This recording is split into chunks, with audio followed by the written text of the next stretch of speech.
벌써 4월입니다. 봄 맞이, 봄을 맞이할 4월입니다. 오늘 저도 배웠습니다. 봄 맞이. 이 4월의 매력적인 그리스도인 네 번째 모세에 대하여 함께 생각해 보려고 합니다. 오늘은 첫 번째 안식일로 모세에게 함께 하신 하나님, 모세를 매력적인 그리스도인이 되게 하셨던 그 하나님에 대해서 함께 살펴보면서 오늘 여러분과 저의 삶도 하나님께서 함께 하심으로 매력적인 그리스도인이 되게 하시기를 간절히 소망합니다. 잘생긴 것을 보고, 여러분 요즘 아주 뉴스거리가 되는 게 바로 이 그림입니다. 멋있습니까? 잘 그렸습니까? 솔직하게 여러분 이 그림하고 이제 이 밑에 그림하고 차이점을 한번 좀 다른 곳을 찾아보십시오. 다른 곳. 기사를 보신 분들은 아시겠지만 혹시 못 보신 분들을 위해서 이 위에 그림과 아래 그림이 똑같은 그림인데 차이 나는 곳이 하나 있습니다. 어딜까요? 오늘 안식일 계신 분들 좀 늦춰져서 제가 시간을 좀 갖는데 여기 가운데 부분입니다. 요 부분이에요. 요 부분에 이렇게 진초록색의 3개의 그림이 추가가 됐습니다. 근데 이게 지금 왜 문제가 됐냐면 바로 이런 사건입니다. 롯데월드 타워의 지하에 이 그림이 전시돼 있었는데 어느 날 그 그림이 훼손된 것을 발견하고 CCTV를 찾아봤더니 여기 두 남녀가 연인이 데이트하다가 거기에 서가지고 그만 그 그림에다가 자기들의 그림을 덧칠하고 있는 장면이 찍혔어요. 그래서 나중에 이 두 연인을 붙잡았습니다. 붙잡았어요. 그래서 이제 그 자취주를 묻게 되는데 이게 아주 그냥 요즘 기사의 핫 이슈입니다. 근데 문제는 뭐냐면 이 그림이 어떤 그림이냐면 낙서가 아니라 존 원이라고 하는 아주 세계적인 작가가 2016년도에 한국까지 와서 직접 그린 그림으로 호가가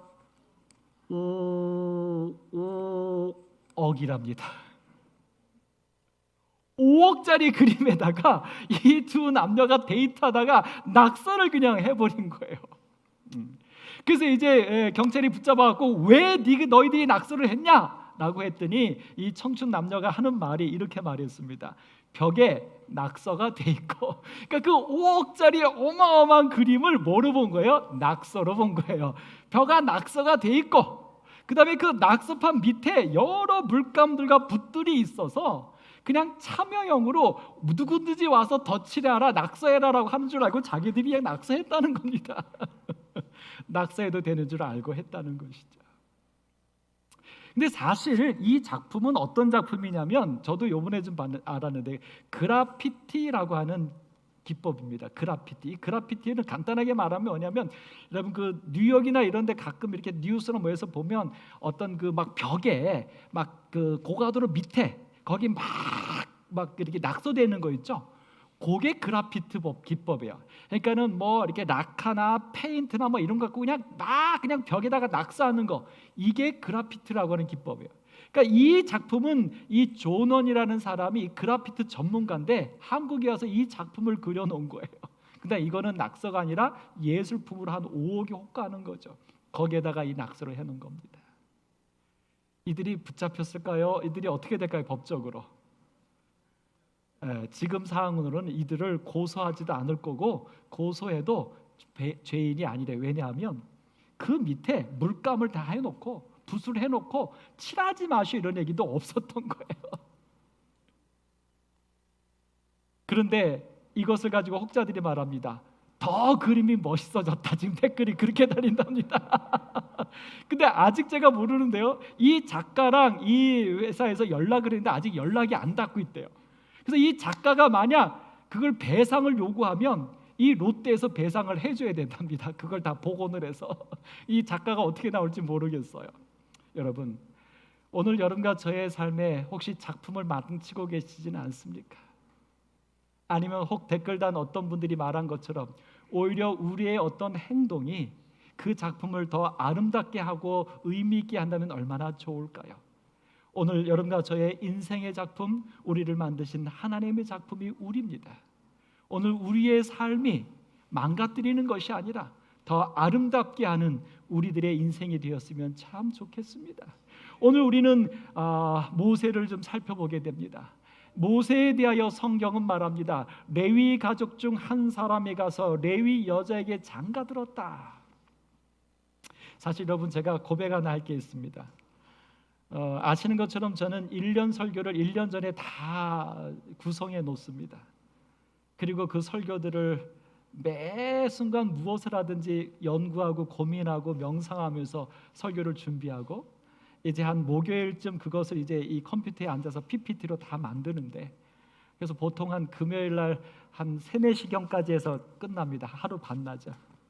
예, 어제도 그렇게 했는데 어제는 이제 금요일 저녁 순서도 있어서 금요일 것까지 준비하고 뭐 하느라고 어제 밤 1시 40분에 이제 이것이 다 끝났어요.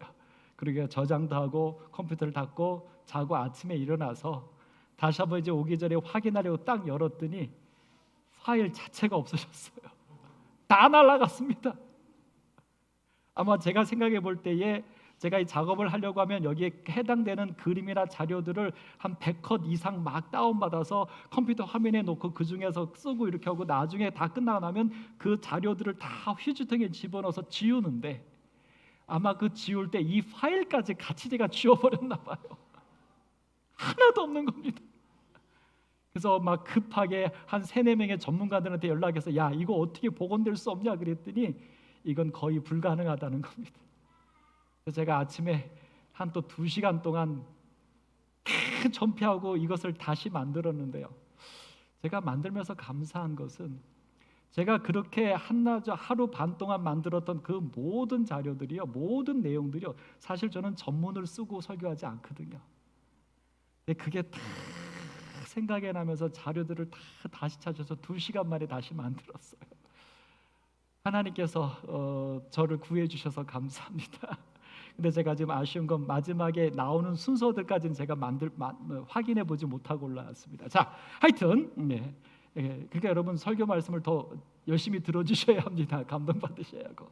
자, 여기 레위 가족 중 한 사람이 가서 레위 여자에게 장가들었어요. 우리는 이름을 압니다. 아므람이라고 하는 총각이 요게벳이라는 여자와 장가들었어요. 근데 여러분, 이 장가들 때는 언제입니까? 노예 생활할 때입니다. 그저 노예를 생활할 때도 아니고 이제는 그 아주 극한 상황에 이르러서 바로 왕이 무슨 명령을 내렸을 때입니까? 장가를 가도 괜찮은데 아들을 낳으면 다 죽인다. 근데 나중에는 어떤 명령까지 내려줬어요? 그냥 모든 자식들은 다 죽인다. 여러분, 이런 상황에서 결혼할 마음이 나겠습니까? 장가갈 마음이 날까요? 이런 상황에서? 그런데 오늘 여기 레위의 2 청년 남녀는 서로 사랑을 하기로 선택했고 결혼까지 했습니다. 여러분, 우리의 삶에 현재 이 어려운 시대를 살고 있는 우리에게 이 어려운 시대를 어떻게 살아야 할 것인가에 대하여 오늘 이들의 모습은 우리에게 분명한 메시지를 전달해 주고 있습니다. 뿐만 아니라 이들은 결혼했을 뿐만 아니라 무엇까지 했냐면 그 여자가 임신하여 아들까지 낳았습니다. 바로 왕은 모든 자식들은 낳지도 못하게 산파한테 억압을 했고 아들이면 죽이라고 했고, 나중에 산파가 그 아들이 낳을 때 죽이지 않으면 나중에 아들로 판명이 되면 죽여버리는 그 극한의 상황에서 여러분 같으면 그 위험을 가지고 자식을 낳을 수 있겠습니까? 근데 오늘 이들은 임신을 하기로 했고 자식을 낳기까지 했습니다. 그리고 이들은 또 무엇을 했냐면 석 달 동안 그를 숨겼습니다. 아들이었기 때문에. 근데 여러분, 석 달밖에 왜 안 숨겼나라고 생각을 하는데, 사실 그들이 석 달만 숨긴 게 아니라 사실은 왜 석 달만 숨겼냐면 더 숨길 수 없게 되었기 때문입니다. 만약 더 숨길 수만 있었다면 그들은 석 달이 아니라 30개월도 3년도 아니 평생도 그 모세를 숨기면서 키웠을 것을 우리는 믿어 의심치 않습니다. 석 달만 숨긴 것이 아니라 더 숨길 수 없을 때까지 그들이 할 수 있는 최선을 다하여 이 아들을 숨겨서 키워냈다고 하는 사실입니다. 사랑하는 성도 여러분, 어렵고 힘들 때 어떻게 사십니까?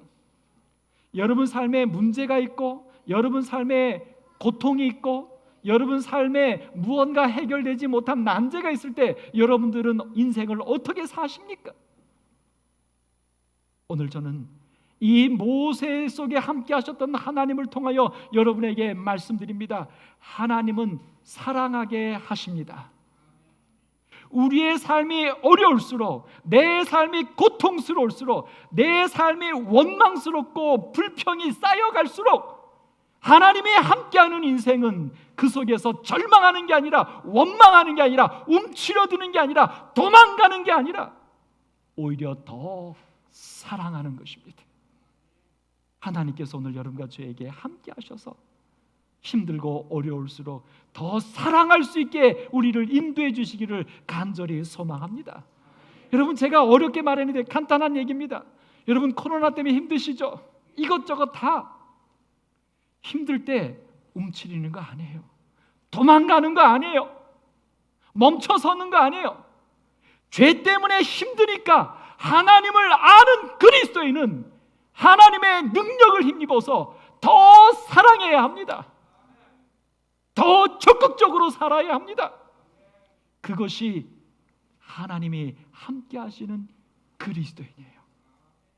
오늘 성경은 분명히 여기 한 가지 근데 우리에게 생각할 거리를 던져줍니다. 그가 잘생긴 것을 보고, 모세가 잘생겼기 때문에 이렇게 했다는 듯 말합니다.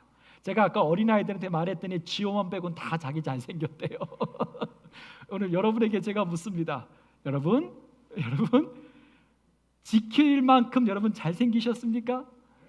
나 잘생겼다고 생각하는 손 들어보십시오. 뭐 장로님 드신 거예요? 안 드신 거예요? 뭐 여기까지 들다가 야, 안 드신 분들은 다 뭐예요? 김동영 장로님 뭐 안 들은 것 같은데. 김동영 장로님 잘생겼어요? 만약에 장로님이 잘 못생겼다 그러면 이수진 집사님 눈이 삔 거야. 네, 여러분, 여기 잘생겼다는 말의 진의가 뭘까? 우리 히브리 원어에서 우리는 하나를 살펴보게 됩니다. 요셉에게 용모가 빼어나고 아름다웠더라라고 했던 부분이 나와요. 그래서 그 보디발의 아내가 매일 요셉을 갖다 괴롭힐 만큼, 근데 여기에 사용했던 빼어나다 아름답다라고 하는 히브리어는 야페입니다. 야페를 2번 썼어요. 이거는 겉모습을 얘기합니다. 근데 오늘 여기 모세에게 말한 잘생겼다라고 하는 말은 토브라고 하는 히브리어입니다. 근데 이 토브라는 히브리어는 어디에서 쓰여진 단어냐면 창세기 1장에 여러 번 반복된 단어, 좋았더라, 좋았더라, 좋았더라. 그게 토브예요. 여러분, 창세기 1장에 하나님께서 첫째 날, 둘째 날, 셋째 날 지나면서 좋았다라고 말씀하셨던 그 이유를 제가 재작년에 여러분에게 말씀을 드렸어요. 그 좋았다라고 하는 것이 무슨 의미인지, 그 자체의 아름다움도 아름다움이지만 그 자체의 가치도 가치지만 그런 것들을 통하여 일어날 하나님의 사랑하는 심히 좋았다라고 말할 자기의 모양과 형상을 닮은 사람들이 태어나서 그 사람들과 더불어서 하나님이 만드신 이 지구의 모든 것들이 함께 사랑하며 조화롭게 살아갈 그 멋진 것을 바라보시는 아버지 하나님의 마음이 뭐했더라? 좋았더라. 희망, 기대, 미래에 대한, 그게 토부예요. 그러니까 오늘 이 모세를 향하여 이 가족들이 그를 낳고 그를 감출 수 있었던 것은 그의 얼굴이 잘났기 때문이 아니라 그 모세에게 이 모든 가족들이 무엇을 갖고 있는 겁니까? 희망을 갖고 있는 거예요. 구원에 대한 소망을 갖고 있는 거예요. 바로는 죽이겠다 말했지만 그들의 하나님은 우리에게 사랑하게 하고 우리에게 아들을 낳게 하시고 우리에게 3달 동안 지키게 해주셨던 그 하나님은 오늘 이 아들을 통하여 우리에게 구원과 우리에게 자유와 우리에게 행복을 주실 거라고 하는 그 희망을 가지고 그 모세를 보았다고 하는 사실입니다. 사랑하는 성도 여러분, 기도하십시다. 오늘 이 시대를 사는 우리의 마음 속에도 토브. 나를 바라볼 때도, 내 앞에 있는 가족을 바라볼 때도, 성도를 바라볼 때도, 세상을 바라볼 때도 우리가 잘생기게 볼 수 있는, 희망을 가질 수 있는, 그리고 그 모든 것들을 그러므로 우리가 어려울수록 더 사랑할 수 있도록 하나님이 우리 속에 사랑하게 해 주시기를 간절히 기도하십시다. 여러분, 이렇게 기도했던 그들, 그러나 그들에게 하나님은 또 역사해 주셨습니다. 그들은 그냥 사랑만 한 게 아니라 이제 더 이상 할 수 없는, 더 숨길 수 없는 상태가 되었을 때, 이게 순서가 지금 제가 확인을 못해서 그래요. 더 숨길 수 없게 되었을 때 그들의 한계입니다. 여러분과 저도 한계를 경험하잖아요. 살면서 한계를 딱 봉착했을 때 여러분 어떻게 하십니까? 포기하십니까? 이제 무관심하십니까? 잊어버리십니까? 아니요. 더 숨길 수 없게 되었을 때, 오늘 여기 갈대 상자를 가져다가 역청과 나무진을 칠합니다. 그의 가족들이. 근데 여러분, 여기 갈대 상자와 역청과 나무진은 지금 이들에게 있어서는 뭡니까? 그들의 삶을 억압하고 있는 노예의 역할이에요. 바로가 이스라엘 백성들에게 벽돌 굽는 재료도 주지 않으면서 그들로 하여금 벽돌을 굽게 하면서 여러 성을 쌓도록 하는 일을 그들이 시켰잖아요. 그들의 삶에 가장 고통스럽게 하는 바로 그 소재들, 그것들을 가져다가 바구니 하나를 만듭니다. 여러분, 쳐다도 보기 싫은, 정말 생각도 하기 싫은 역청이었을 거예요. 갈대였을 거예요. 그들의 삶을 지금 죽지 못해서 살 거야 하는 그 쓰라린 아픈 그 소재들을 가지고 그들이 바구니 하나를 만듭니다. 그리고 그 바구니에다가 아기를 담아요. 그리고 그 담은 아기를 나일강가에다 갖다 놓습니다.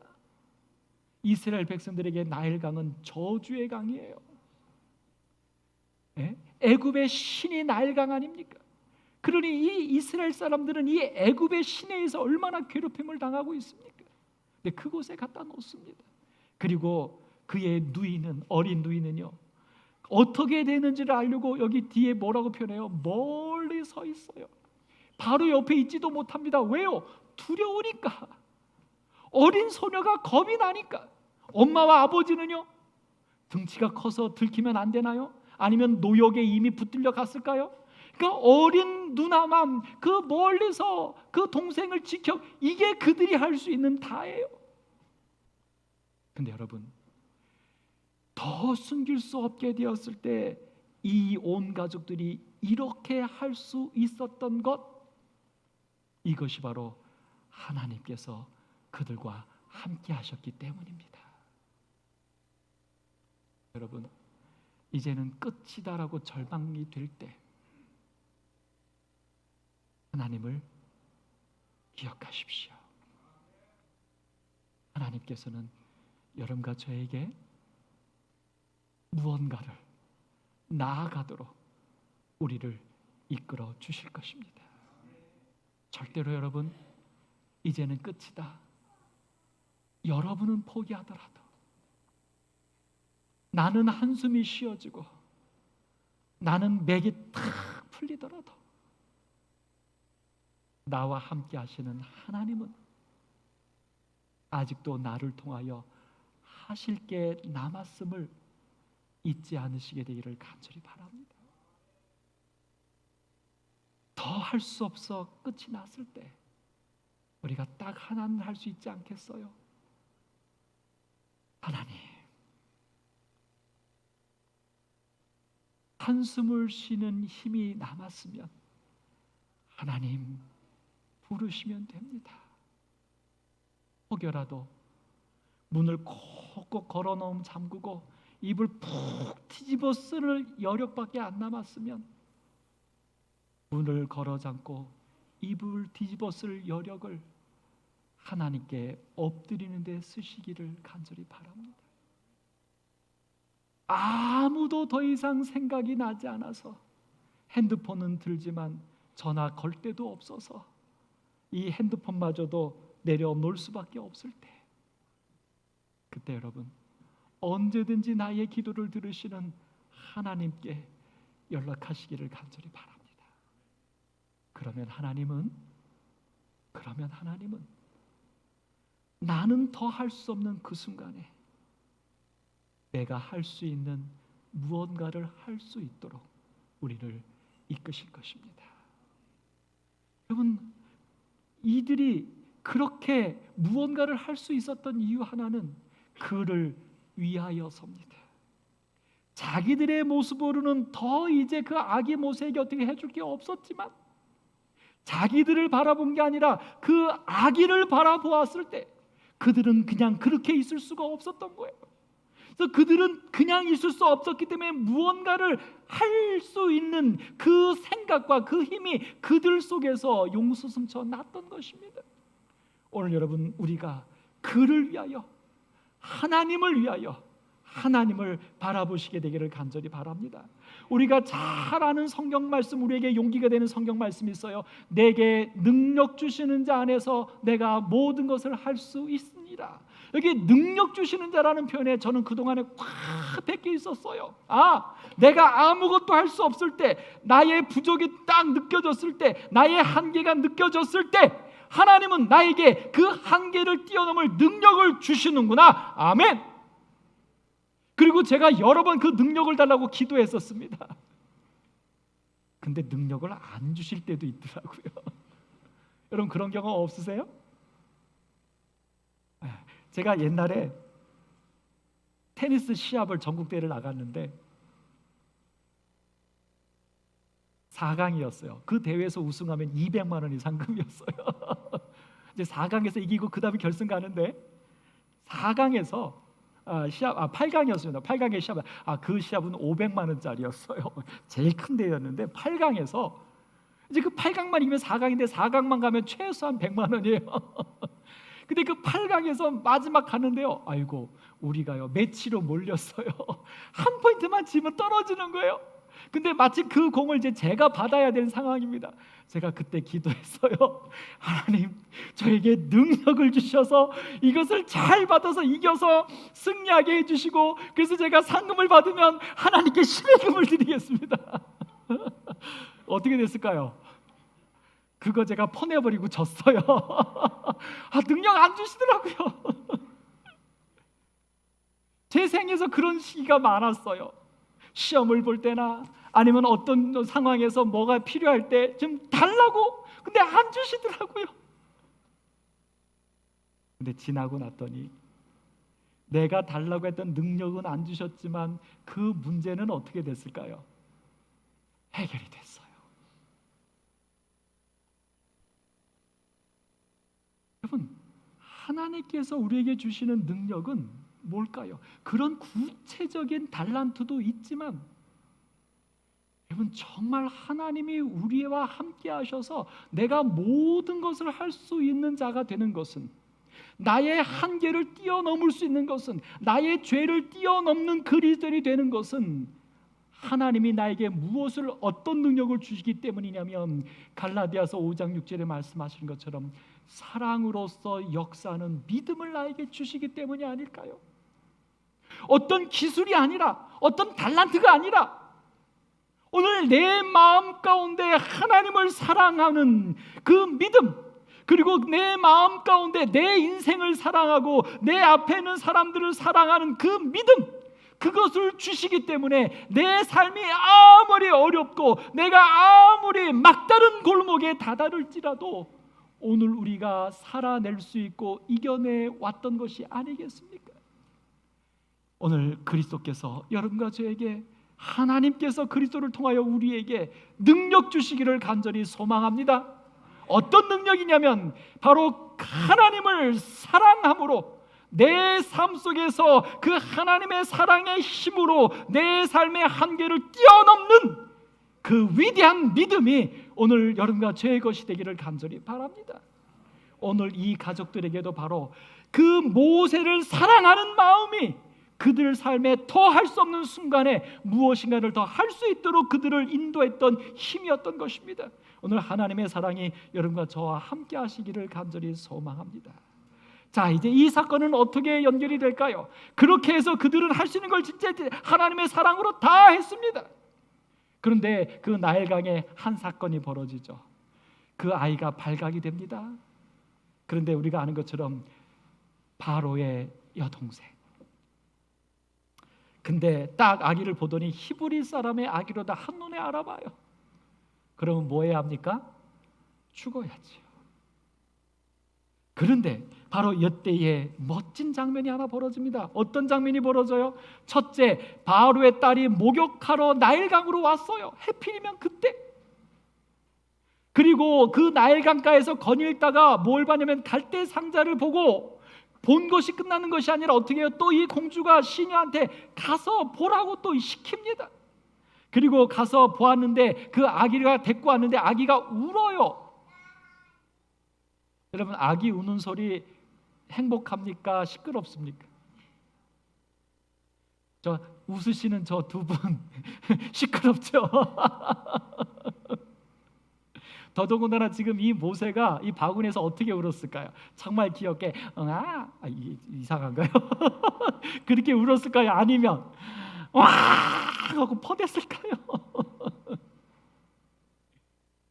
그러면 여러분, 히브리 아기인데 막 울고 퍼대요. 그럼 여러분 어떻게 할까요? 공주가, 결혼도 하지 않은 공주가. 근데 여기 참 멋진 말이 하나 나옵니다. 어떤 말이요? 그를 불쌍히 여겨. 공주의 마음 가운데 생각지도 않은 때에 죽어야 할 히브리 아기의 울음소리를 보면서도 그 공주의 마음이 어떻게 느껴졌어요? 불쌍히 여겼다. 공주는 참 얼굴만이 아니라 마음이 예뻤나 봅니다. 그러나 아무리 마음이 예뻐도 여러분, 이 장면 속에 나오는 모든 장면은 하나님께서 감동하셨기 때문임을 믿습니다. 모세가 매력적인 그리스도인이 될 수 있었던 첫 번째 이유는 그의 삶에 하나님이 함께 하셨기 때문입니다. 오늘 여러분과 저의 삶에 구원받는 사람만이 아니라 매력적인 그리스도인으로 남은 자손으로 이 땅에 살아가야 할 우리들은 그러므로 하나님이 함께 하셔야 합니다. 특별히 이 시기에 하나님이 여러분과 저와 함께 하셔야 합니다. 여러분, 여기 가슴 아픈 실화가 하나 있습니다. 2차 세계대전 때 벨로루스라고 하는 그 나라에 독일군이 쳐들어와서 온통 점령하고서 역시 그곳에서 유태인들을 학살하는 일을 자행했습니다. 이때에 유태인 두 형제가 그 가족들을 숲으로 데리고 피신했다가 나중에 사람들이 그 소리를 듣고 다 그 숲으로 유대인들이 숨어서 몰려왔습니다. 처음에는 한 10명으로 시작했다가 나중에 종전이 됐을 때는 1200명이나 그 숲속에서 그들이 숨어서 살아냈었습니다. 이것을 이끌었던 이 두 형제가 있는데, 근데 그 일이 시작됐을 때 그 이야기가 디파이언스라고 하는 저항이라고 하는 실화 영화로 제작되어서 우리에게 나왔습니다. 근데 이 단체를 끌고 있던 그 형이 명령을 하나 내렸는데, 우리가 함께 모여서 사는데 사랑은 해도 좋고 결혼을 해도 좋지만 아이는 낳으면 안 된다. 숲속에서 우리는 그 아이를 키울 재간이 없고 아이가 울면 우리는 들키니까 아이는 못 난다라고 명령을 내렸어요. 근데 한 여자가 그만 임신을 하고 배가 불러옵니다. 사실은 이곳으로 도망쳐 올 때에 독일군에게 그만 몹쓸 짓을 당했는데 그것이 임신이 돼버렸던 거예요. 근데 이 아이가 점점 커서 더 이상 숨길 수가 없게 되었을 때 이제 그 한 여자에게 고백을 합니다. 내가 임신을 했는데 그 지도자가 나를 쫓아낼 텐데 어떻게 하느냐. 근데 내 안에 생명이 느껴져. 여러분, 몹쓸 짓을 당한 그 생명인데도 그 생명이 느껴진다고 해서 뭐라고 고백하냐면, 이제 이 아이 때문에 나는 지금 버티면서 살고 있어. 먹을 것도 만만치 않고 추위 속에서 있지만 이 뱃속에 있는 이 생명 때문에 나는 지금 살 희망을 가졌다는 거예요. 여러분, 어떻게 해야 될까요? 결국 그 지도자에게 얘기합니다. 근데 그 남자 지도자가 용납 못한다고, 그 아이를 우리는 키울 수가 없다고, 쫓아내겠다고 말을 합니다. 근데 이때에 그 한 여자가 말합니다. 생명을 지켜줘야죠. 우리가 지금 이 숲속에서 이렇게 사는 것은 생명을 지키자고 하는 건데 어린아이의 생명도 지켜줘야 되는 것이 아니냐라고 얘기합니다. 그러나 이 남자는 말하죠. 지켜줄 여건이 안 되니까, 태어난 아기는. 근데 그 아기 때문에 우리도 다 죽을 수 있으니까, 그러니까 그 임신한 임산모는 떠나야 돼라고 말을 하는 것입니다. 한계예요. 인간이 어떻게 할 수 없는 순간이에요. 근데 이때 이야기합니다. 인간답게 살자면서요. 인간답게 살자면서요. 이 남자가 사실은 이렇게 모여 살기 전에 이 남자의 부모님이 독일군에게 다 죽었어요. 이 남자의 아내와 자식도 죽었다는 소식을 들었어요. 그 다음에 이 남자가 화가 나가지고 이제 여기 모였던 사람들 중에서 민병대를 조직해서 독일군을 갖다가 죽이고 하는 전쟁에 나갔었어요. 근데 전쟁에 나갔다가 2사람이 죽었어요. 그때 이 남자가 결심했습니다. 나는 이제 더 이상 독일군을 죽이는 일에, 원수 갚는 일에 쓰지 않고 사는 일에 힘을 쓰겠다. 우리가 사는 게 이기는 거다.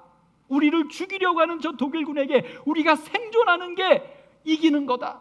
그래서 그가 그렇게 말했던 거예요. 우리가 살자, 살아내자. 그 얘기를 하는 거죠. 짐승은 되지 말자면서요, 보복하지는 말자면서요, 생명만큼 귀한 게 어디 있어요, 이 절망 속에. 그리고 마지막 한마디 합니다. 생명이 바로 희망이에요.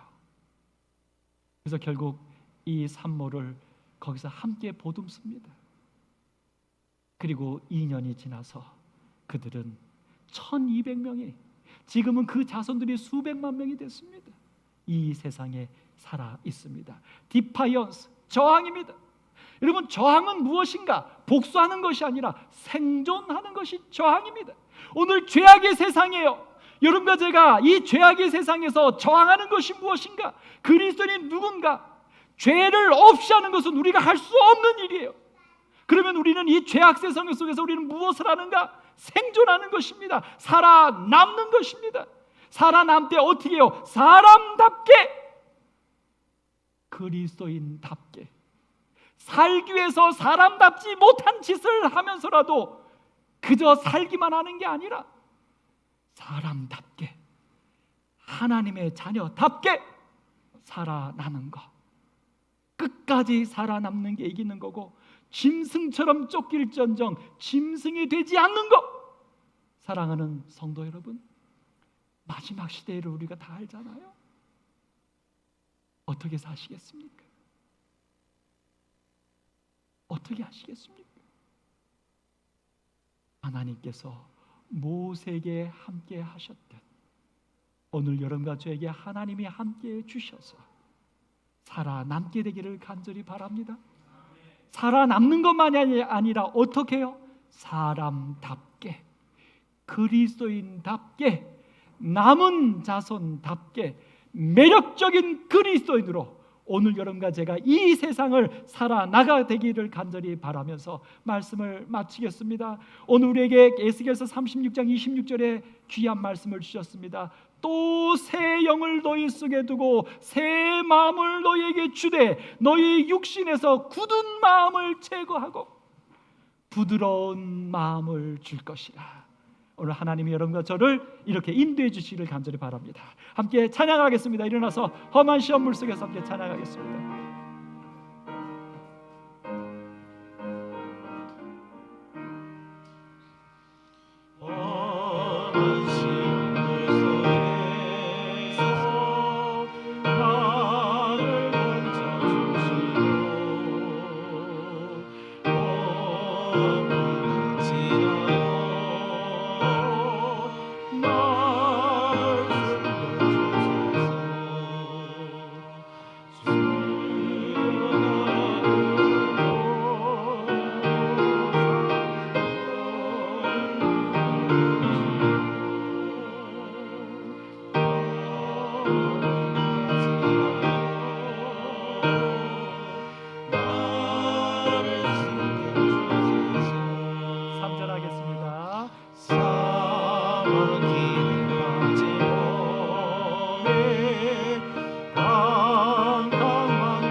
하나님, 힘듭니다.